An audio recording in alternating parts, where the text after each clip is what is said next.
Olá, família Rede Rio, tudo bem com vocês? Hoje vamos falar de um caso inédito aqui na Rede Rio, um caso que vocês não conhecem.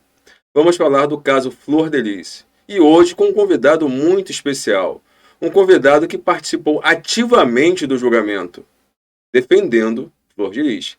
Estamos falando do seu advogado de defesa, Dr. Rodrigo Faux, um dos melhores advogados de Curitiba, do Brasil, e um dos poucos a trabalhar no Tribunal de Haia. Olá, doutor Rodrigo. Boa tarde, tudo bem contigo?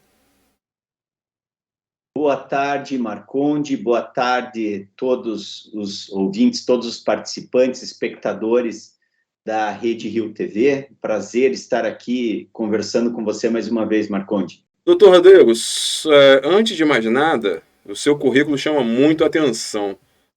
Antes de começarmos a falar sobre o caso Flor de Lis, poderia falar um pouquinho o que é o Tribunal de Haia, só por curiosidade?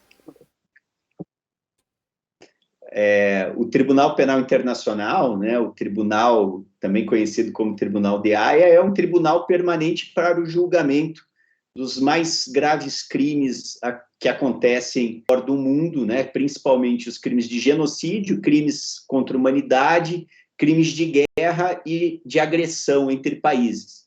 Então, o Tribunal Penal Internacional, que está sediado em Haia, por causa disso o nome, é o TPI, né? Isso que você está se referindo. E quantos advogados no Brasil são habilitados? Só por curiosidade.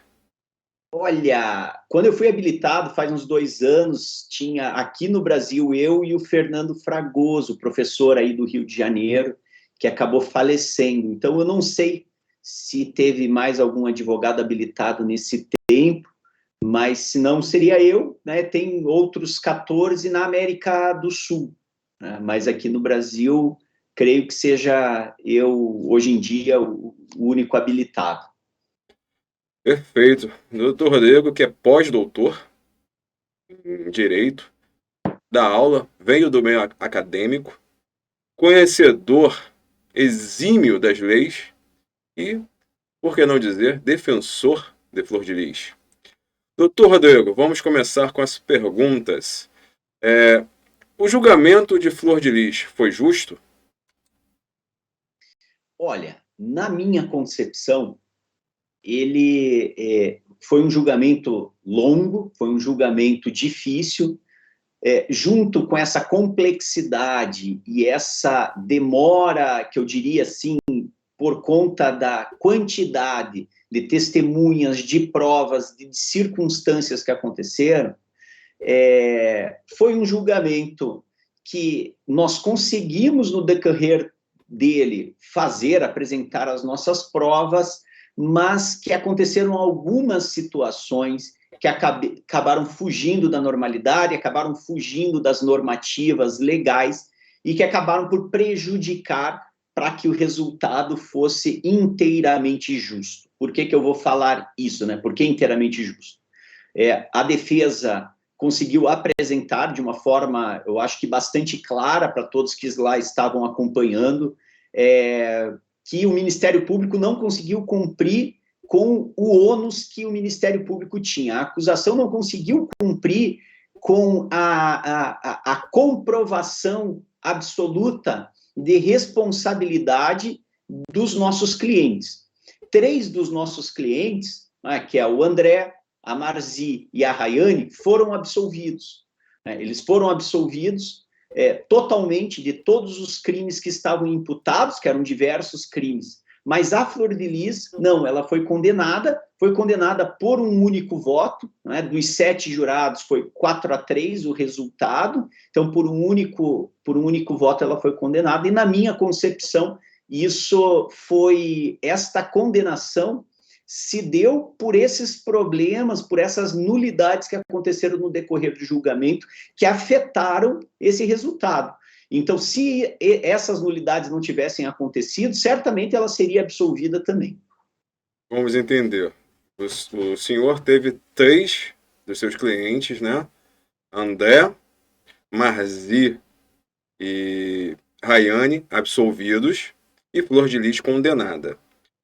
Para o Ministério Público, que teve aqui também, a absolvição dos seus 3 clientes foi contrária às provas fornecidas pelos autos, e eles vão recorrer. E também vão recorrer da pena dada à Flor de Lis, porque, segundo o Ministério Público, foi uma pena abaixo da esperada. E o senhor disse ali que ficou contente com o resultado dos 3 clientes, mas infeliz ali por conta de nulidades apresentadas pela defesa, na visão da defesa, e que serão objeto de discussão em instâncias superiores. É isso? Isso, veja, nós ficamos, obviamente, felizes com a absolvição dos 3, né? Mas nós não concordamos com a condenação da Flor de Lis. Ela não deveria ter sido condenada. O que o Ministério Público fala, que a absolvição dos 3, da Marzi, da Rayane e do André, foi contra a prova dos autos, é um absurdo porque eles não conseguiram apresentar provas suficientes, que são aquelas provas absolutas da responsabilidade dos 3. E ficou claro para todo mundo que estava assistindo o julgamento. E eles foram absolvidos por conta disso. Então, eles fizeram a apreensão de mais de 100 celulares, trouxeram 40 mil páginas do processo, mas, na verdade, não produziram provas da responsabilidade dos 3 e não produziram prova da responsabilidade também da Flor de Lis. Acontece que a Flor de Lis, ela sofreu eu diria assim, uma desconstrução da sua imagem no decorrer de muitos anos. Desde que o crime aconteceu, toda a história dela foi ressignificada.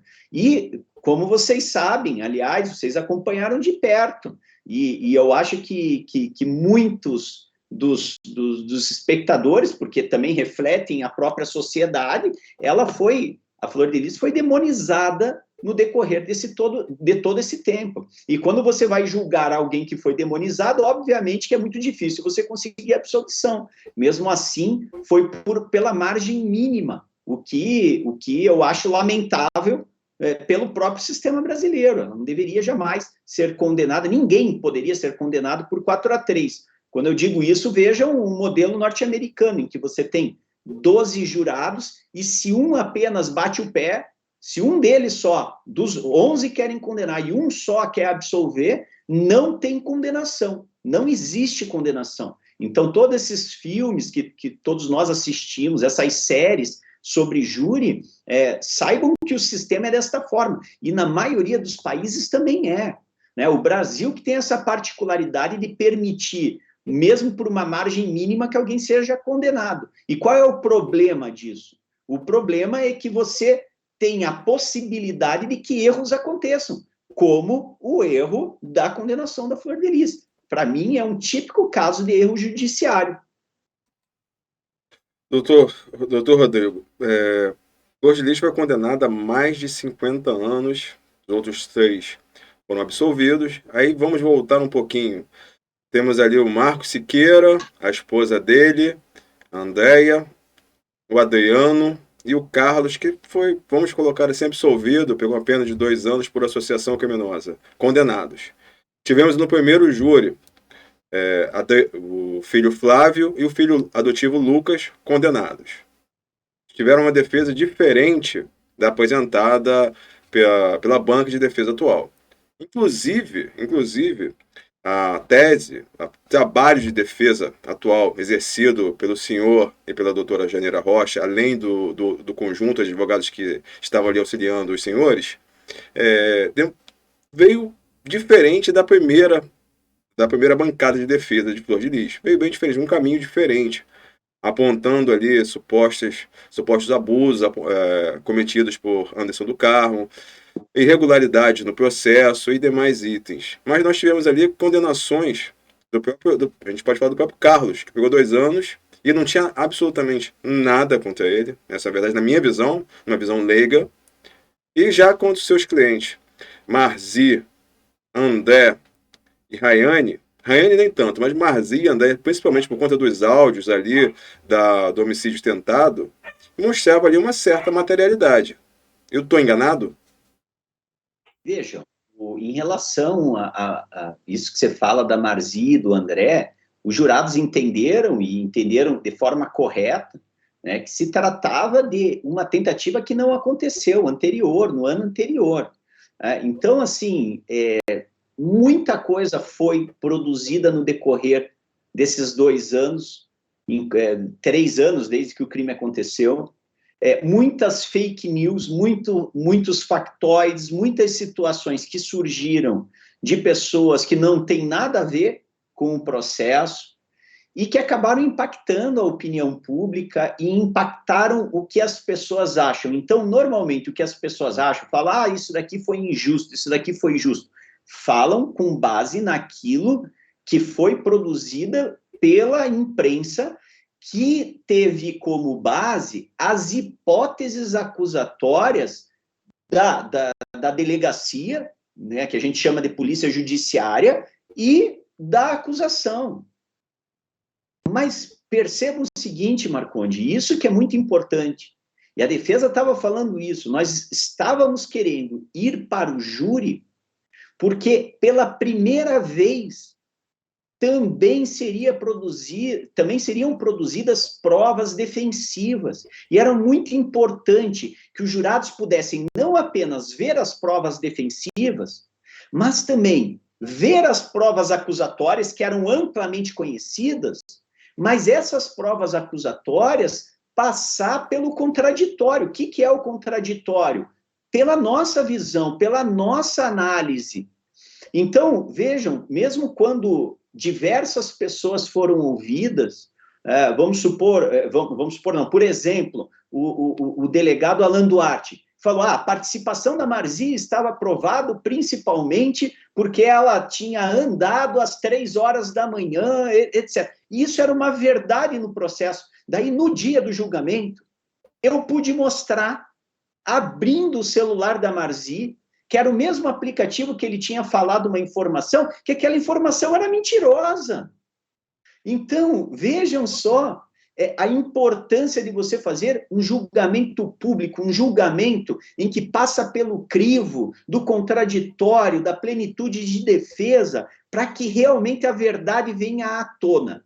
E daí, voltando no que você perguntou, que você acabou falando, porque tinha uma versão anterior, ou a defesa anterior estava por um caminho, essa defesa foi pelo outro. Nós assumimos o caso posteriormente, né? Nós assumimos o caso quando estava a decisão de pronúncia, tinha acabado de acontecer, foi um pouco antes da decisão de pronúncia, só que quem me conhece sabe, isso eu falo nas minhas aulas, isso eu falo para os advogados, eu dou aula para os advogados, dou aula nas pós-graduações, escrevo isso nos meus livros. O advogado, ele não pode inventar versões, porque quando você inventa versões, você fica aberto para a realidade, você fica aberto, você abre a possibilidade de que a verdade venha e te contradiga. Então, quando eu assumi, e daí junto, fui chamado pela doutora Janira Rocha, e eu assumi a coordenação junto com a Janira Rocha e os demais advogados que trabalhavam, a doutora Alanes, a Priscila, o João Manuel, o Jonathan, o Marco, a Isabela, todos nós, a primeira coisa que foi dita foi: nós precisamos identificar qual é a verdade.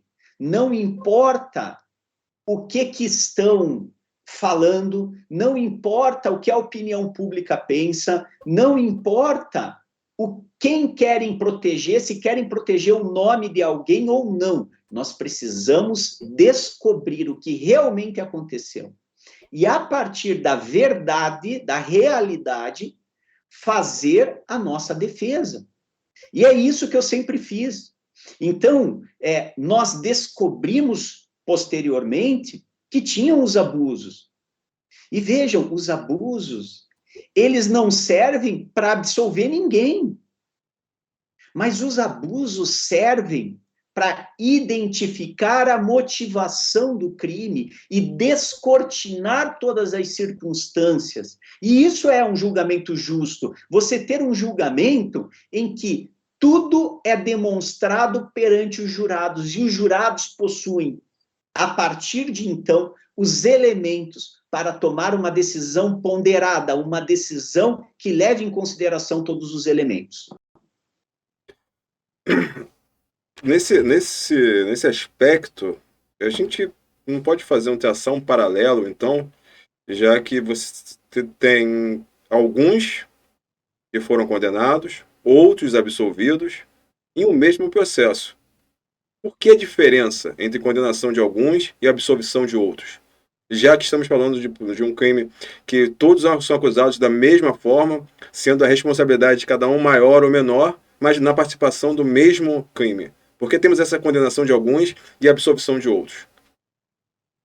É uma pergunta bacana, Marconde, mas eu acho que nós precisamos entender o seguinte: quando temos crimes, quando estamos diante de um delito que tem um concurso de crimes e um concurso de pessoas, o que significa isso? Uma multiplicidade de crimes e uma multiplicidade de pessoas, cada pessoa age de forma distinta. Pro direito, além de importar também o que a pessoa fez, importa até mesmo a motivação de cada um, a intenção de cada um, como cada um cometeu ou deixou de cometer, como também que, eventualmente, as provas foram produzidas em relação a cada um deles.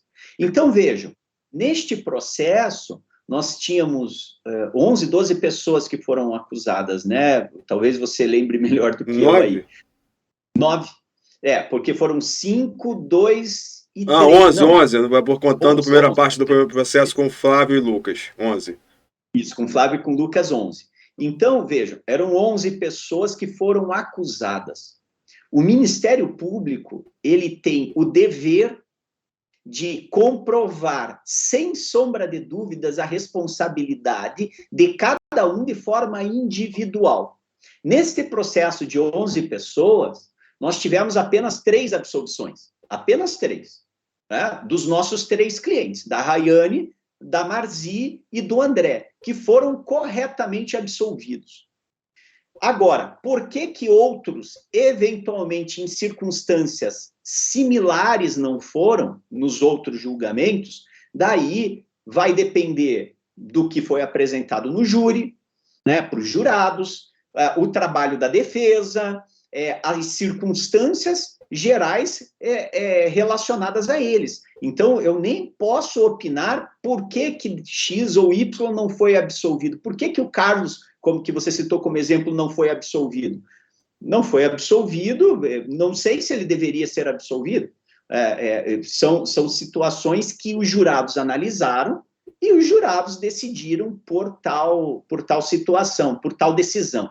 E neste caso específico, se não me engano, tá? Eu posso, como eu falei, nós defendíamos a Marzi, Rayane, André e Flor de Lis. Eu não sei como que está o processo dos demais, se eles recorreram, se não recorreram. Se eventualmente eles não recorreram, nós vamos falar aqui que o processo deles transitou em julgado, significa que aquela pena, aquela condenação é devida, porque foi feita justiça. Agora, aqui deste lado, nós recorremos, inclusive, para a Flor de Lis. Então, nós também não temos uma decisão definitiva ainda, porque este processo, pela nossa visão, principalmente pelas nulidades que aconteceram no decorrer do julgamento, este processo ele tem que ser anulado, esse júri ele tem que ser anulado em relação à Flor de Lis. Tá? E daí a Flor de Lis ser submetida a um novo julgamento, sem essas nulidades, para que ela tenha um julgamento justo também. Vamos entender esse ponto, doutor Rodrigo, com relação a Flor de Lis e Simone, né? Simone, que foi, a defesa foi feita em separado, mas Flor de Lis e Simone foram condenadas em primeira instância. A Simone, ela apresentou, se não me engano, 4 versões diferentes ao longo do processo, cada uma tentando proteger uma, tentando proteger B. Primeiro ela jogou a culpa na Marzi, depois não jogou a culpa a ninguém, depois disse que foi uma conversa com o Flávio, que não foi nada planejado. Ela apresentou 4 versões diferentes. Enquanto que, para o Ministério Público, a Simone agiu a mando da mãe, Flor de Lis. Por que, lá, como nós vimos em entrevistas da defesa, dizendo que a Simone teria sido a real mandante, não de forma premeditada, mas instigando o irmão a cometer o crime, e não Flor de Lis, já que Simone mentiu pelo menos 3 vezes nesse processo. Olha, primeiro, em relação a Simone, eu não posso falar. Sim. Eu não vou falar o que ela fez, o que ela deixou de fazer, até porque ela não é minha cliente. Eu nunca conversei com ela, nunca perguntei o que aconteceu, o que não aconteceu. O que eu sei é o seguinte: a Flor de Lis não foi a mandante, e principalmente, igual você falou, o Ministério Público diz que a Flor de Lis que está por trás da Simone mandou assim. Se o Ministério Público acredita nisso, pelo amor de Deus, mostra a prova. Agora, nós temos uma Constituição, nós temos regras específicas no nosso Código de Processo Penal, que são provas que valem para todo mundo.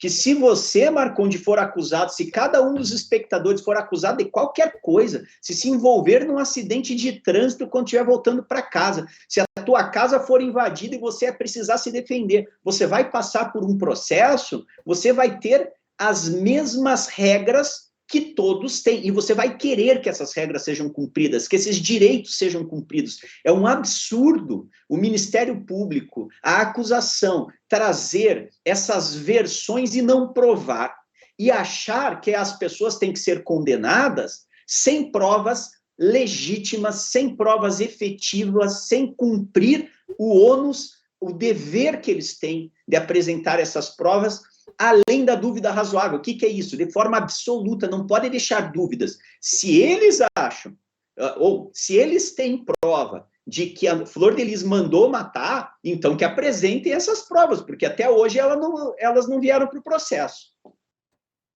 As provas apresentadas contra a Flor de Lis foram, em sua grande maioria, segundo o Ministério Público, através das provas testemunhais, né? De pessoas que, na visão da defesa, ali estavam divididas entre pessoas que estavam apoiando a Flor de Lis, né? Sentindo a sua inocência, e pessoas que romperam com ela, como os seus filhos afetivos, Misael, Luan e sua neta afetiva, Roberta. E foi baseado principalmente nessas testemunhas e também na Regiane e em primeiro ponto, no primeiro processo do Lucas, que acusou a Flor de Lis no episódio da carta e que disse que a carta foi escrita pela Flor de Lis e que, segundo ele, essa carta teria sido rasgada pelo filho Flávio para que não houvessem provas. Isso não seria uma situação que colocaria sua cliente, no mínimo, em uma situação estranha? Veja, como você falou, primeiro, é no mínimo numa situação estranha. Isso daqui não é prova para se condenar alguém. E eu vou trazer mais alguns elementos em relação a isso. Por favor. Não são testemunhas, são todas pessoas interessadas. E no nosso ordenamento jurídico, pessoas interessadas, pessoas que têm qualquer interesse na causa, elas não são consideradas testemunhas, elas são informantes, para começar. Todos esses informantes, todos, quando perguntados, tá, mas qual foi o fato que você viu, quando algum deles foi perguntado, você viu então a Flor de Lis falando, você fulano mata, e você faça isso, você faça aquilo? Ninguém falou isso. Ninguém fala dessa forma. Eles começam na delegacia falando assim, eu acho que está por trás, eu tenho suspeita de quem está por trás. Isso daqui não serve para nada para o direito penal, para o sistema penal, para o processo penal, como prova, como algo seguro para se condenar alguém. Isso aqui não serve para porcaria nenhuma. Isso daqui serve, para dizer assim, até agora eu acho que me empolguei, para a gente não dizer assim, que não serve para porcaria nenhuma, talvez sirva para você ter um indício para você investigar. Tá? Quando o informante ele acredita em alguma coisa, ele fala assim, eu acho que pode ter sido isso, eu acredito. Quando ele se serve de terceiras pessoas, porque ele não viu pessoalmente, mas Ele ouviu dizer, são aquelas testemunhas que nós chamamos de ouvir dizer. Para que serve isso? Serve para embasar uma investigação. Apenas para isso. Este tipo de elemento, porque não são provas, eles não podem servir para condenar. Então, quando o Ministério Público admite que a responsabilidade da Flor de Lis está vinculada a essas provas testemunhais, ele está admitindo que ele não tem nada, que ele não conseguiu, nos 100 celulares, encontrar uma prova que seja absoluta, que diga alguma coisa. Ele não conseguiu encontrar nas provas técnicas, nas provas científicas, nada relacionado a isso. Por isso que eu digo, não é só uma questão do que eu acredito. Igual eu falo, eu posso chegar lá e falar, olha, ela é inocente. Mas eu falo isso, além do ser o que eu acredito, eu falo isso de forma jurídica. Não existem provas suficientes para embasar a condenação dela. E se isso acontecer um dia com algum parente meu, com algum amigo meu, com qualquer outro cliente meu, eu vou me insurgir porque eu quero que os direitos e garantias constitucionais dela sejam preservadas, mas eu quero de que todos também sejam preservados. Mas, doutor Rodrigo, vamos então falar sobre as provas. Antes de falar em nulidade, vamos falar sobre as provas apresentadas pelo Ministério Público, principalmente com relação aos celulares, que o senhor disse que não conseguiram provas. Nós vimos ali, sendo apresentadas pelo Ministério Público, conversas da Rayane com a Simone, conversas da própria Flor de Lis com o André, pedindo ajuda. E isso tudo foi apresentado de maneira ali cabal. Provas de celulares que não seriam inventados pelo Ministério Público. Olha, nós, no júri, nós explicamos essas provas. Nós explicamos, basta colocar ela numa análise cronológica em primeiro lugar, que nós vamos ver que não tem nada a ver aquilo com o homicídio que aconteceu. Vejam, a mensagem que eles consideram como principal e que você acabou de tratar aqui, da Flor de Lis com o André, que é a mensagem que eles dizem, essa é a mensagem absoluta. É uma mensagem que se relaciona eventualmente, dependendo da sua interpretação. Se você interpretar da pior hipótese possível, na pior hipótese possível, vamos dizer que aquilo você interprete dizendo que seria uma forma de pedir para alguém matar a outra, que não está escrito, deixar claro, que não está escrito. Mas eu quero fazer uma suposição aqui. Se fosse, nós estaríamos falando de um episódio de envenenamento, que teria acontecido essa mensagem muitos meses antes, no ano anterior, e se nós pegarmos os internamentos, os boletins médicos, que daí são provas científicas, nós vamos ver que cronologicamente aquilo não se encaixa. Tá? Aquela mensagem pode ser interpretada de uma série de fatores. E mesmo assim ela não se encaixa com as provas técnicas. Tá? É uma mensagem absolutamente estranha, que comporta inúmeras interpretações, como eu falei, que é muito estranho. E quando eu digo estranho, Marconde, é que, veja, não houve necessidade, mas aquele celular do André, que tem aquela mensagem, nós mostramos também no julgamento que ele foi alterado. Como assim? Existiu manipulação de provas? É isso que o senhor disse? Vejam, e eu vou explicar de uma forma bem simples, tá? Um celular, vamos supor que ele é apreendido. Ele é apreendido. No momento em que ele é apreendido, ele é desligado, certo? Ele é desligado para que não tenha mais nenhuma alteração.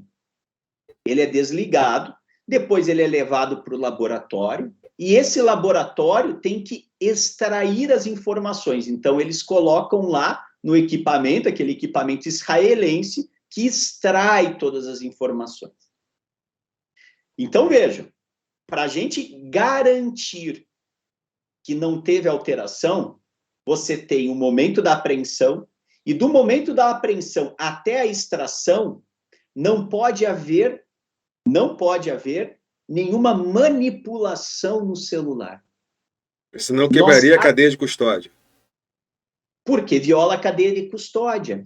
E este celular foi ligado e manipulado, assim como o celular do Anderson, dezenas de vezes antes de ser extraídas informações, antes das informações serem extraídas.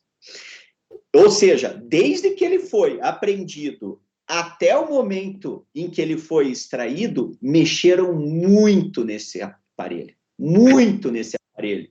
Tá? Então, por que eu digo que é estranho? Sabe por quê? Porque aquela mensagem que ele fala lá, que ela fala assim, basta dar um franguinho, não sei o quê, porque daí ela fala assim, porque daí ele não passa mal.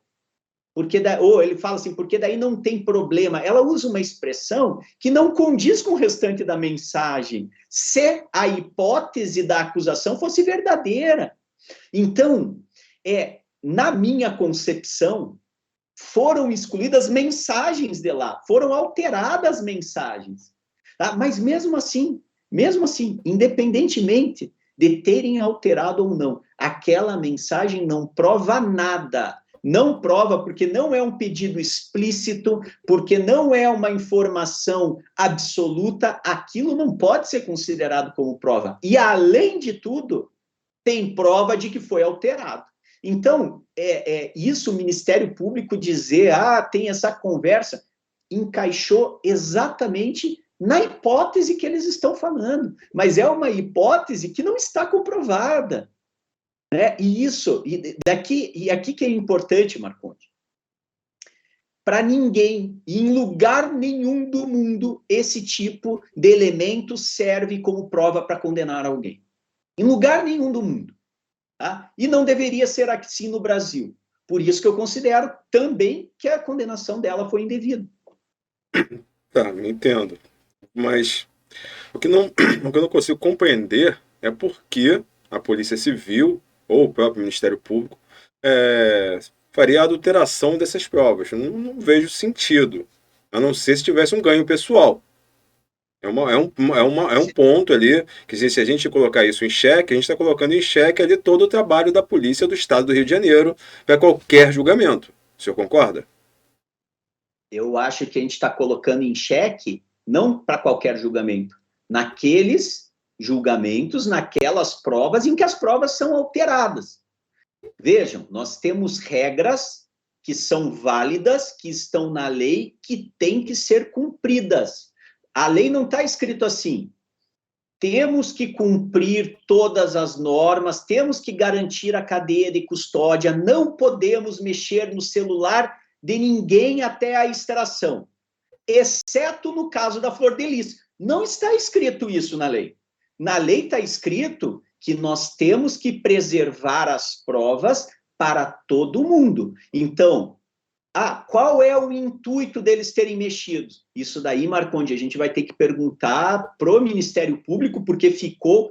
E vejam, os celulares ficaram esses anos todos no laboratório do Ministério Público. Ministério Público no processo penal é a parte que acusa. No processo penal, o Ministério Público é parte. E ele ficou 2 anos, 3 anos com os celulares em seu próprio laboratório. Então, qual é o motivo de terem alterado? Isso daí tem que perguntar para eles. Eles que têm que ter uma resposta aí adequada relacionada a isso. Não somos nós, porque nós não recebemos isso. Certo. E por que o filho afetivo dela, filho adotivo dela, Lucas, teria acusado a mãe de entregar uma carta falsa para ele? Olha, em relação à parte da carta, sinceramente, Marcondes, eu não vejo, primeiro, nenhuma relevância. Né? Eu acho que uma mãe, a partir do momento... Aliás, agora, Marcondes, até estou lembrando das circunstâncias.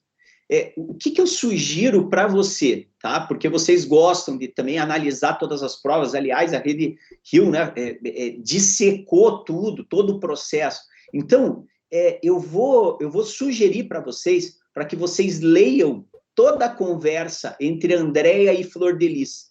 todos os áudios, vocês vão ver o seguinte, que a Flor de Lis não procurou ninguém para elaborar essa carta. Não. Ela foi enganada. Está muito claro lá que ela foi enganada.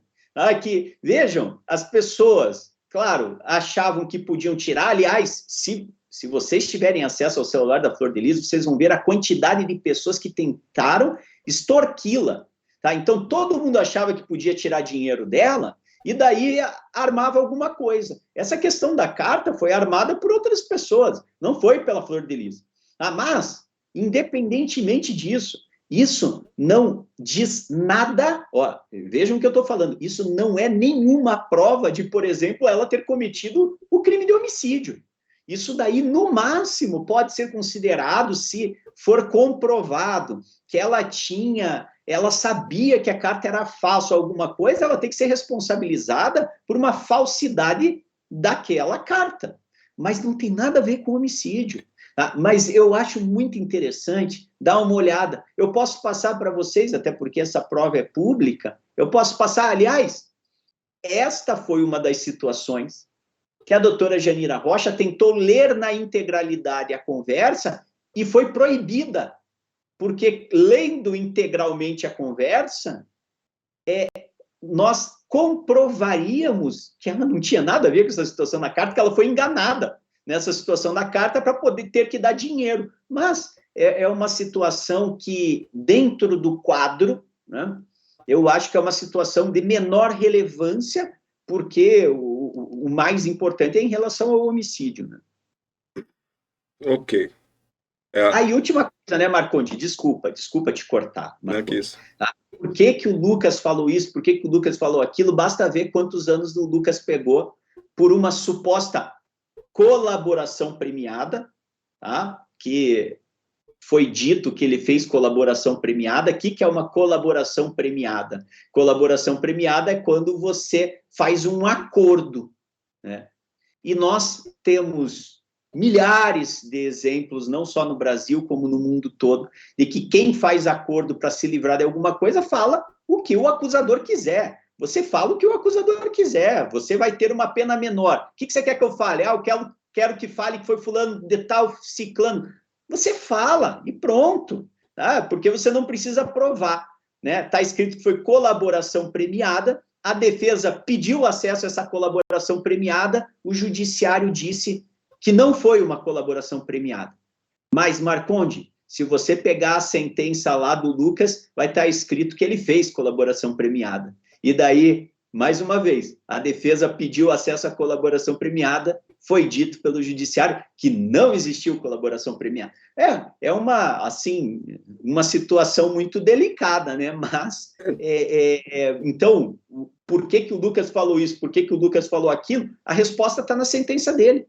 Mas nesse caso, doutor Rodrigo, eu vi os autos também, e vi o processo dele, o julgamento.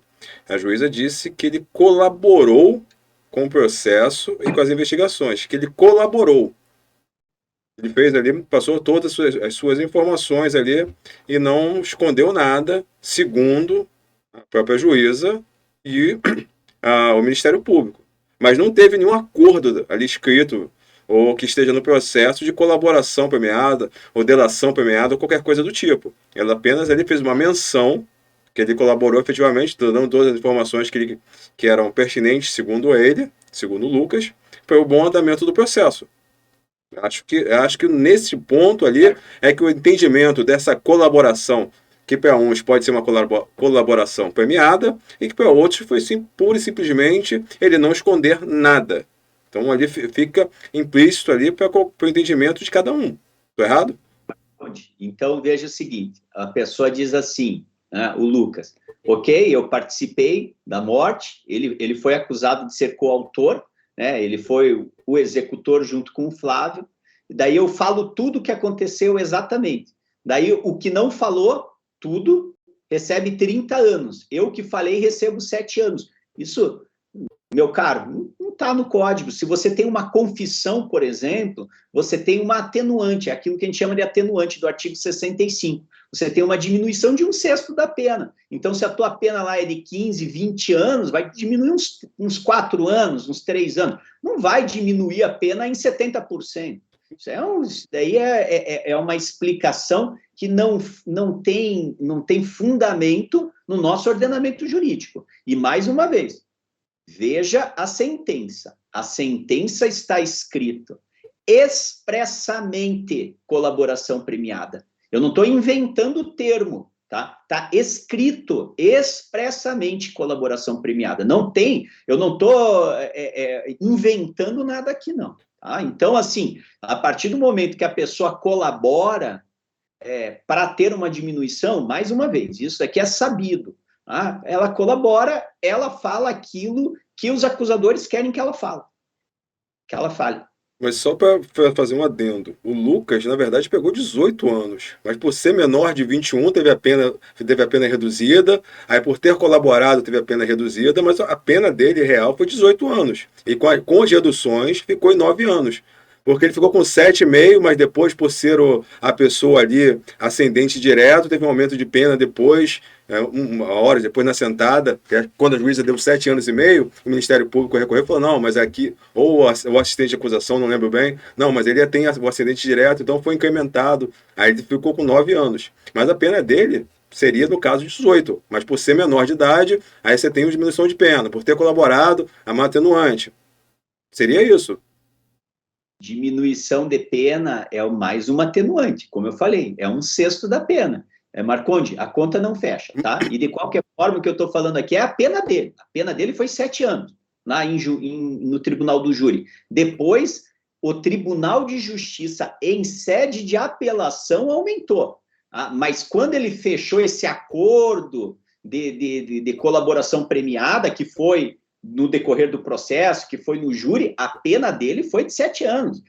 Eu estava lá assim como vocês, eu vi, e outra, basta ver no processo, está na sentença, isso daqui que eu estou falando é expresso, eu não estou inventando nada, tá? Então, essa questão da colaboração está expressa, e isso daqui é algo que demonstra que alguma coisa não está certa. Por que quando você acusa a outra pessoa, que o Ministério Público acha que é o principal, você tem uma pena tão mais baixa?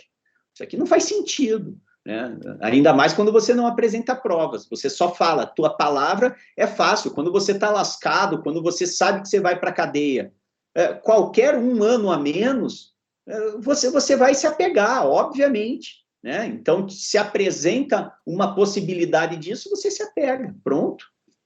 Me corrija então, doutor Rodrigo. Quando o réu é primário e menor de 21 anos, qual a diminuição de pena? Porque eu sei que quando é menor de 21 anos existe uma diminuição, que eu acredito que seja de 50%. Ou estou enganado? Não é de 50%, não.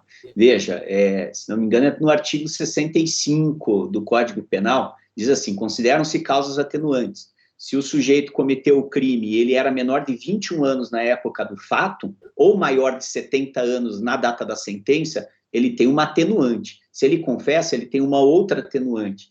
O nosso sistema de análise da pena, ele é um sistema que a gente chama trifásico. Então, na primeira fase, ele analisa culpabilidade, antecedentes, comportamento, personalidades, motivos, circunstância, comportamento da vítima, consequências do crime. Depois ele vai para agravantes e atenuantes. Então, é uma atenuante. A atenuante é considerado, cada um pode diminuir mais ou menos dentro de um parâmetro, assim, de 1/5, 1/6, 1/7 da pena.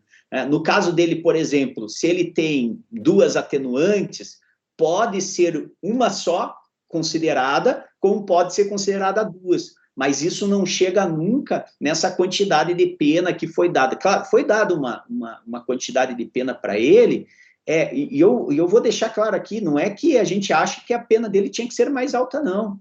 Jamais. Tá? Mas a discrepância entre quem acusa a Flor de Lis e é condenado tem uma pena, e a discrepância de quem não acusa a Flor de Lis e recebe uma pena é muito grande, E isso que eu estou falando que é extremamente irrealista ou não tem nenhum fundamento jurídico para essa situação. Mas isso tem um simbolismo muito grande. Isso passa uma imagem e passa uma mensagem para aqueles que estão envolvidos. Tá? Então, veja, não estou falando que a pena do Lucas deveria ser muito mais alta. Não, eu estou falando que as penas deveriam ser proporcionais entre aquelas pessoas. Porque o nosso sistema de pena é um sistema que deve ser um sistema que leve em consideração as provas do processo, não simplesmente o que acordos que são feitos ou qualquer outra situação dessa. Perfeito, doutor Rodrigo. Para a gente começar a ir para o final agora, eu gostaria de entender as nulidades do processo segundo a defesa. Eu sei de algumas, mas vou esperar o senhor dizer.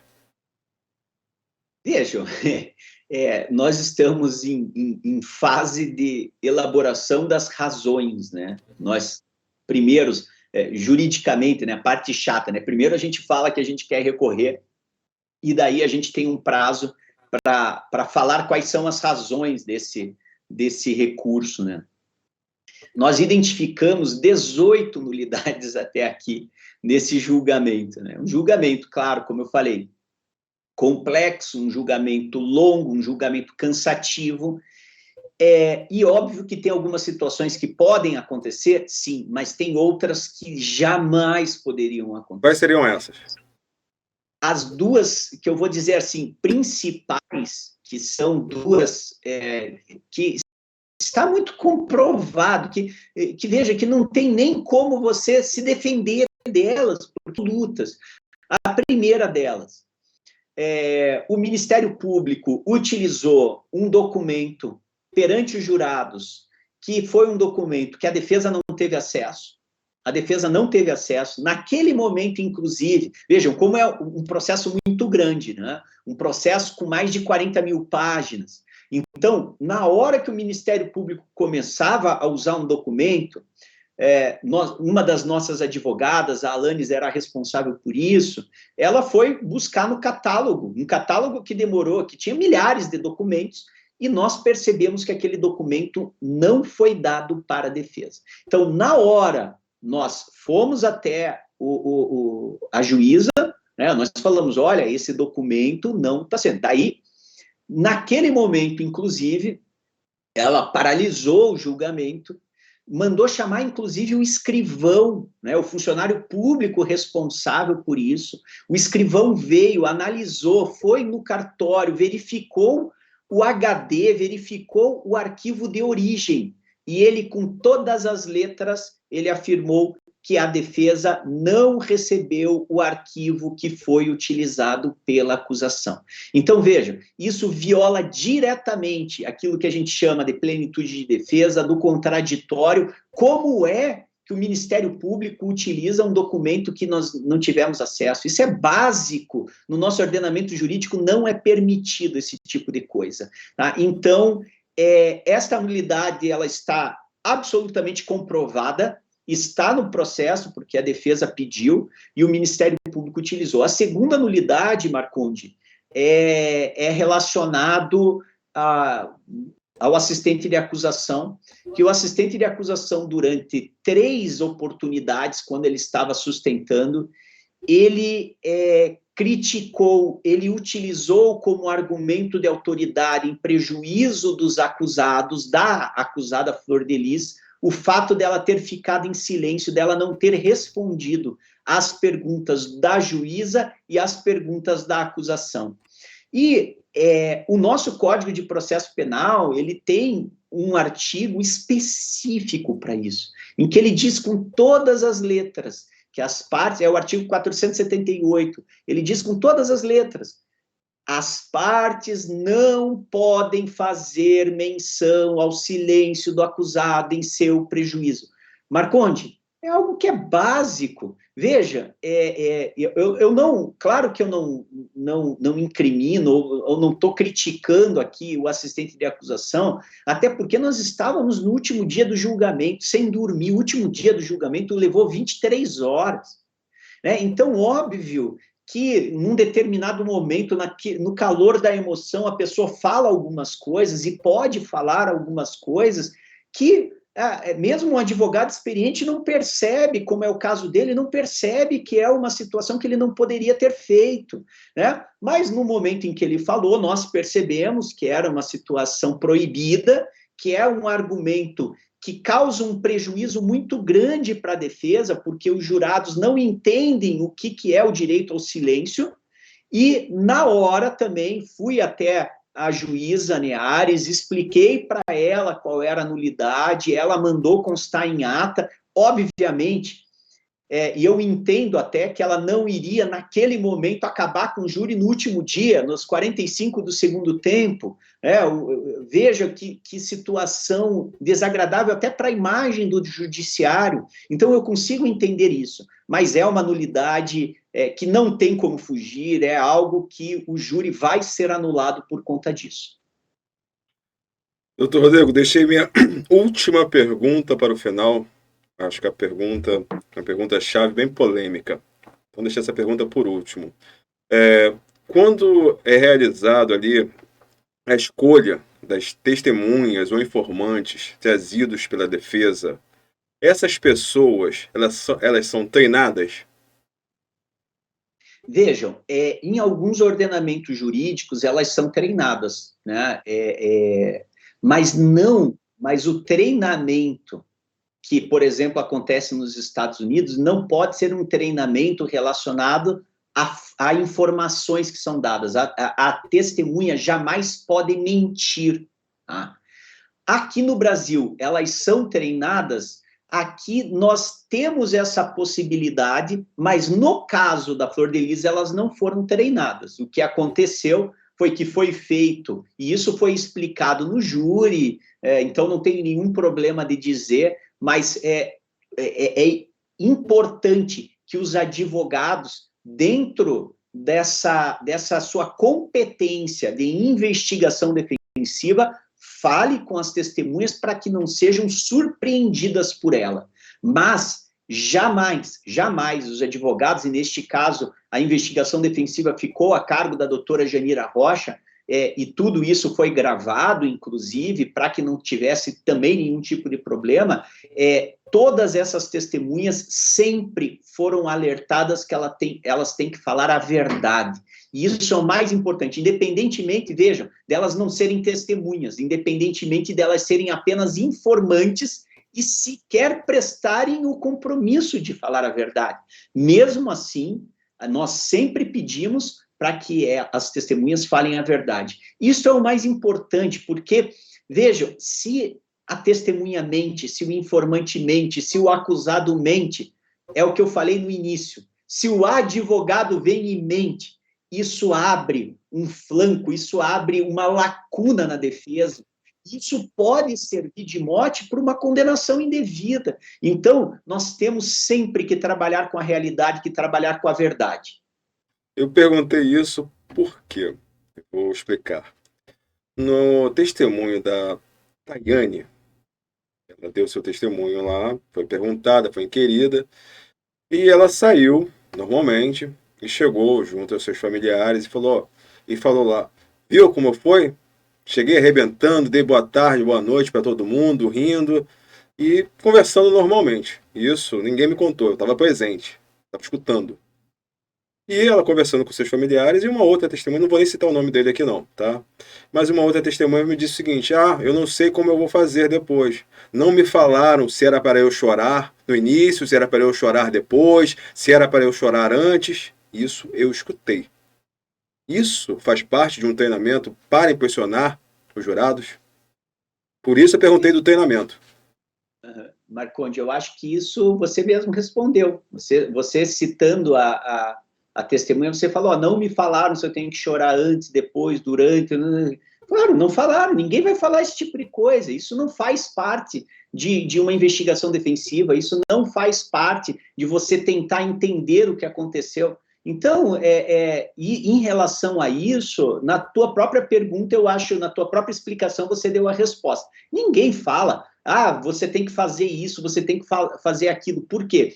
porque a realidade quem traz é o processo. O advogado que inventa, o advogado que diz, você tem que falar isso, você tem que falar aquilo, é um advogado que não entende como os jurados percebem, como os jurados entendem a situação. Vejam, uma pessoa que está instruída, uma pessoa que mente, e tem advogado que acha que ele é mais esperto que todo mundo, ele não entende que os jurados, eles têm uma experiência de vida e eles conseguem perceber a falsidade, eles conseguem perceber se alguém está mentindo, se alguém está falando a verdade. Às vezes de uma forma consciente, ou às vezes até de uma forma inconsciente, porque fica para o jurado, não ficou muito bom isso, olha, tem alguma coisa estranha. Então, por isso que eu defendo e sempre ensinei dessa forma para os meus alunos, para os outros advogados, nas palestras que eu dou, nós temos que trabalhar com a realidade. Nós não temos que inventar nenhuma verdade. Nós não podemos fazer isso. Isso daí, aliás, eu considero antiético esse tipo de coisa. Então, quem está comigo trabalhando, eu também não permito que faça esse tipo de coisa. Então, eu tenho total tranquilidade que, no decorrer dessa investigação defensiva, o que foi pedido, até porque me foi mostrado depois os vídeos dessas entrevistas, é apenas para que falem a verdade. Isso é muito importante. As pessoas precisam falar a verdade. Para finalizar, doutor Rodrigo, vamos ter outro julgamento para Flor de Lis? Eu acho que assim, Marconde, vamos separar duas coisas. Eu digo para vocês com tranquilidade. Se fosse qualquer outra pessoa, fora a Flor de Lis, e tivesse acontecido esse tipo de nulidade, os tribunais, de forma pacífica, todos os casos parecidos, eles anulam. Então, assim, se não fosse a Flor de Lis, eu ia te dizer assim, 100% de certeza que anularia. Mas, por ser um caso midiático, um caso em que a imprensa, a opinião pública pressiona por uma resposta, o que é absolutamente indevido, é absolutamente contrário aos direitos e garantias fundamentais do cidadão, da cidadã Flor de Lis, há a possibilidade de que tentem legitimar esses absurdos que aconteçam. Mas agora eu vou falar a minha opinião. Rodrigo Faux, eu acredito que os desembargadores e os ministros, eles não vão levar em conta a opinião pública, eles vão levar em conta de forma séria o que está no processo e vão interpretar de acordo com aquilo que aconteceu e as nossas leis. Isso sendo feito, sim, o júri da Flor de Lis será anulado, apenas o dela, né? Claro, o da Simone por consequência, né? E elas terão que ser submetidos a um novo júri. Até porque, se nós pegarmos aí, considerando a nulidade apresentada pelo direito ao silêncio dos réus, o caso totalmente emblemático, que veio sempre à mídia, foi o caso do Bernardo Boldrini, que foi anulado.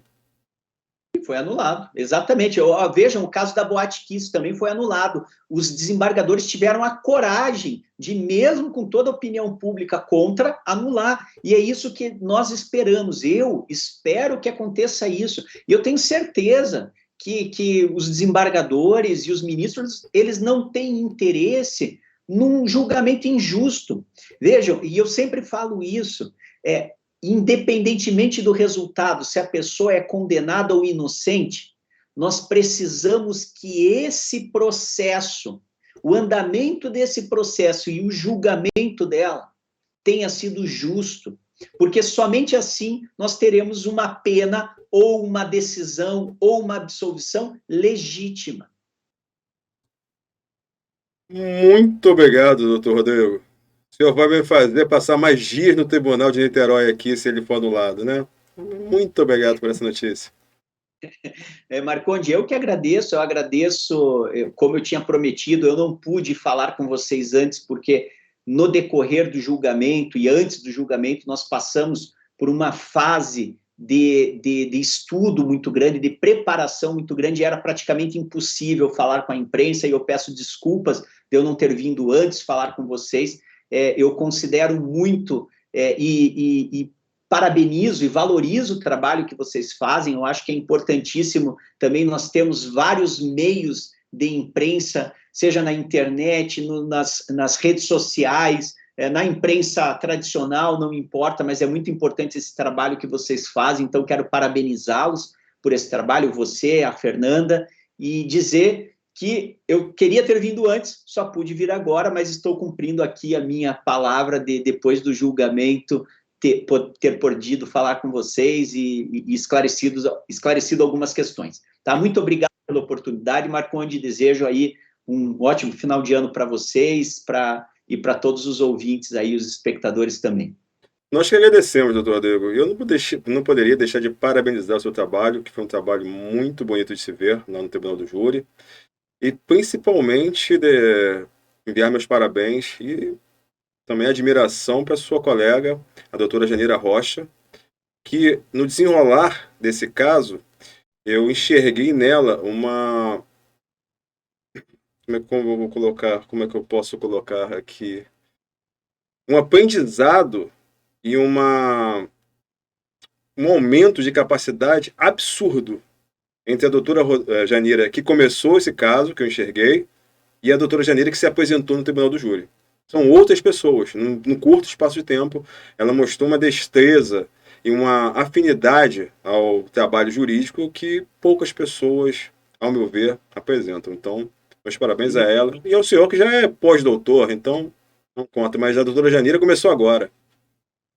Se me permite, Marconde, a doutora Janira, ela tem uma sensibilidade muito grande para tratar do caso, para tratar com os clientes, para fazer uma investigação, uma capacidade de trabalho muito grande, tem um pensamento rápido, é inteligente, então ela fez um trabalho excepcional, e também eu queria aqui deixar público, agradecer, porque toda a nossa equipe, ela funcionou muito bem no decorrer do julgamento, e sem eles a gente não teria conseguido também ter tido um trabalho tão, como o pessoal da imprensa tem nos falado, um trabalho tão primoroso como foi, né, que é as doutoras Alanes, a Priscila Cavalli, a Isabela Simões, o Marco Faria, o Jonathan e o João Manuel, né? Então foram advogados assim que também se empenharam bastante e fizeram um excepcional trabalho no plenário e antes dele também. É isso. Muito obrigado, doutor Rodrigo. Fique com Deus. Bom Natal. Um ótimo ano novo. E nos encontramos, caso seja anulado, novamente em outro júri. Perfeito. Obrigado, Marconde. Obrigado, Fernanda. Até mais. Tudo de bom. E é isso, gente. Uma entrevista boa, uma entrevista super agradável com o doutor Rodrigo Faux, defensor de Flor de Lis, coordenador da defesa, que apresentou ali um ótimo trabalho. De 4 clientes seus, 3 foram absolvidos. Flor de Lis, que foi considerada mandante, pegou uma pena de pouco mais de 50 anos, mas que estão recorrendo. Se teremos outro júri ou não, aí fica em cargo do judiciário. Então, muito obrigado a todos, fiquem com Deus e até amanhã.